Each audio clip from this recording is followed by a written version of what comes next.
पवित्र पोर्टल शिक्षक भरती 2025 स्टेट परीक्षा 3 संपूर्ण महाराष्ट्रातील अभियोग्यताधारकांसाठी अतिशय महत्त्वाची अपडेट म्हणजेच विविध जिल्ह्यांचं जे रोस्टर आहे ते पूर्ण झाल्यानंतर विविध जिल्ह्यांच्या विविध आस्थापनांनी आपापल्या जागा या पवित्र पोर्टलवर अपलोड करण्यास सुरुवात केलेली आहे आणि त्या संदर्भातच एज्युकेशन डिपार्टमेंट जिल्हा परिषद नाशिक यांच्या ज्या रिक्त जागा आहेत त्या रिक्त जागांसंदर्भातली ही एक अपडेट आहे।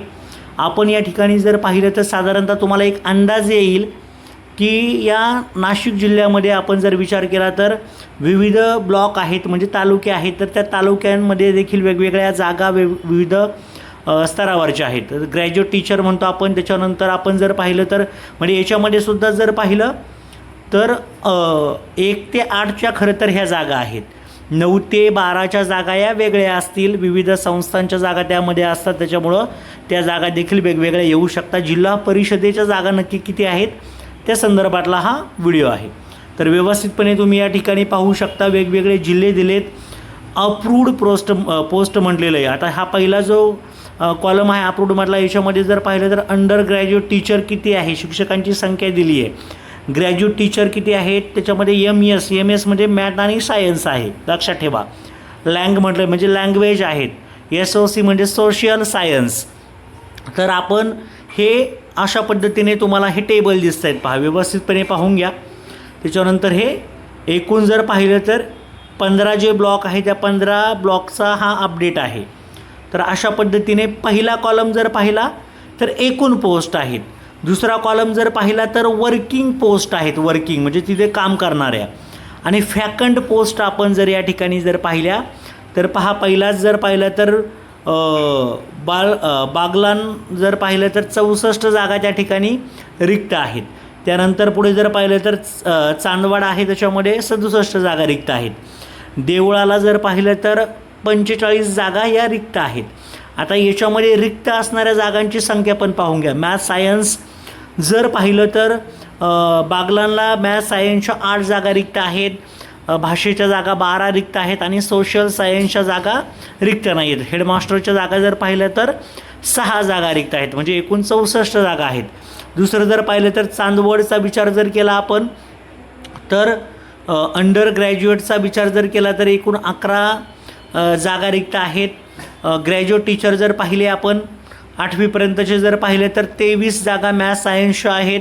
लँग्वेजचा विचार जर केला तर 26 जागा आहेत आणि सोशल सायन्सच्या 2 जागा, हेडमास्टर यांच्या जागा 5 आहेत, म्हणजे एकूण 67 जागा रिक्त या चांदवडमध्ये आहेत। तर देवळामध्ये जर विचार केला आपण तर याच्यामध्ये अंडर ग्रॅज्युएट म्हणजे 1 ते 5 साठीचा शिक्षक आपण म्हणतो 16 जागा रिक्त आहेत। मॅथ सायन्सचा विचार जर केला तर 12 जागा रिक्त आहेत, लँग्वेजसाठी 12 आहेत, सोशल सायन्सच्या 2 जागा त्या ठिकाणी एक्स्ट्रा आहेत, म्हणजे त्या आपण जर पाहिलं तर हेडमास्टरच्या जागा एकूण 7 आहेत। अशा 45 जागा त्या ठिकाणी देवळा येथे आहे। दिंडोरीचा जर विचार केला आपण दिंडोरीमध्ये तर इथे अंडर ग्रॅज्युएट म्हणजे 1 ते 5चे शिक्षक एक्सेस झालेले आहेत, -24 म्हटलं आहे। ग्रॅज्युएट टीचरचा जर विचार केला तर त्या ठिकाणी 34 जागा मॅथ सायन्सच्या रिक्त आहेत, 18 जागा लँग्वेजच्या आहेत आणि सोशल सायन्स अतिरिक्त झाल्याचं आपल्याला पाहायला मिळते। हेडमास्टरच्या सर्वाधिक जागा आपल्याला त्या ठिकाणी पाहायला मिळत आहेत, साधारणतः 21 जागा या हेडमास्टरच्या आहेत। कदाचित यांच्या जागा रिक्त होतील यासुद्धा या भरतीमध्ये येणं आवश्यक आहे, कारण की मे 2026पर्यंतच्या जागा खरं तर या भरतीमध्ये येणं अपेक्षित आहे। त्या जागा जर वाढल्या तर 100% विद्यार्थ्यांना त्या ठिकाणी म्हणजे जे अभियोग्यताधारक आहे त्यांना फायदा होईल। तर अशा पद्धतीने एकूण जर विचार केला तर त्या ठिकाणी 41 जागा आहेत। असंच पुढे जर पाहिलं इगतपुरी आहे, कालवान आहे, माळेगाव आहे, नांदगाव आहे, नाशिक आहे, निफाड आहे, पेठ आहे, सिन्नर असेल, सुरगणा आहे, त्र्यंबकेश्वर, येवळा, ह्या सगळ्यांच्या जागा व्यवस्थितपणे अभियोग्यताधारकांनो पाहून घ्या।